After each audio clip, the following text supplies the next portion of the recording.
আসসালামু আলাইকুম, কেমন আছেন সবাই? আলহামদুলিল্লাহ আমিও ভালো আছি। তো প্রতিদিনের মতো নিয়ে চলে আসলাম আর একটা বিরিয়ানি রেসিপি। তো আমাদের চট্টগ্রামে যেটা সচরাচর মানুষরা গ্রামাঞ্চলে বেশি এইটা খাই, বিরিয়ানি।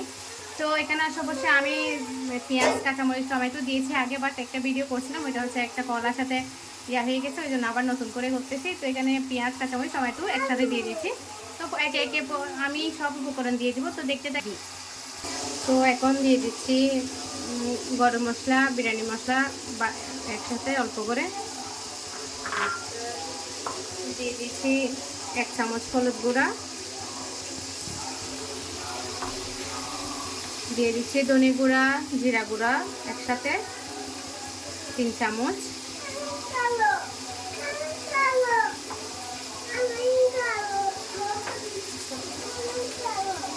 দিয়ে দিচ্ছি পেঁয়াজ বাটা, রসুন বাটা, আদা বাটা একসাথে, যে যার যার মতো করে দিচ্ছি আপনার 1.5 চামচ মতো লাল মরিচ গুঁড়া। এখন একটু নাড়াচাড়া করে দিই।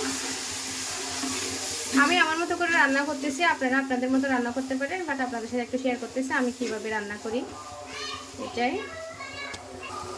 দিচ্ছি সরিষা বাটা, বাদাম বাটাও আছে এখানে একসাথে মিক্স। আসলে আমি বক্স করে রাখছিলাম, তো ওগুলো মিক্স হয়ে গেছে একসাথে। একটু নাড়াচাড়া করে দিই। অল্প পরিমাণ পানি দিচ্ছি, কারণ মশলা নাইলে নিচে লেগে যাবে, তাই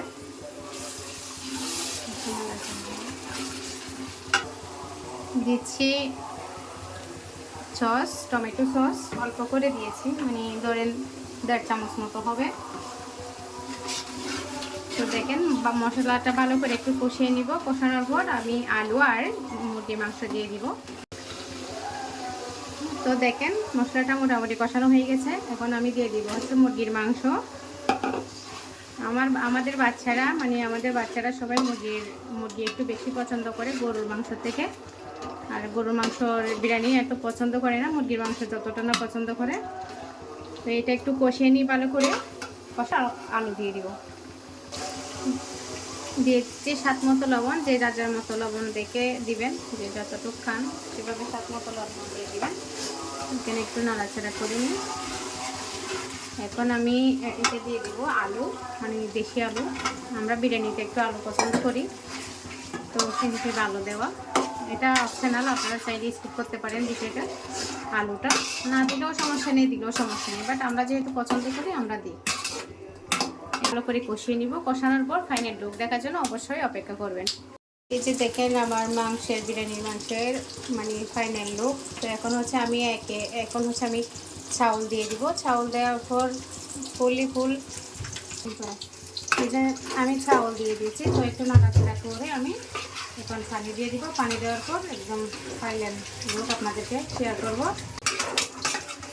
এই যে দেখেন আমি পানি দিয়ে দিচ্ছি, পরিমাণ মতো দিবেন, কতটুকু পানি খাই চাউল অনুযায়ী এভাবে বানিয়ে দিবেন আপনারা।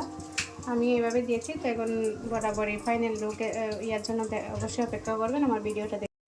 এই যে দেখেন বিরিয়ানির ফাইনাল লুক, তো কেমন হয়েছে অবশ্যই বলবেন। এই যে মাশাল্লাহ দেখতে অনেক সুন্দর হয়েছে। খেতে কীরকম হবে অবশ্যই বলবো। তো সবাই পাশে থাকবেন, সাপোর্ট করবেন। তো সবার জন্য অনেক অনেক দোয়া এবং ভালোবাসা। আল্লাহ হাফেজ।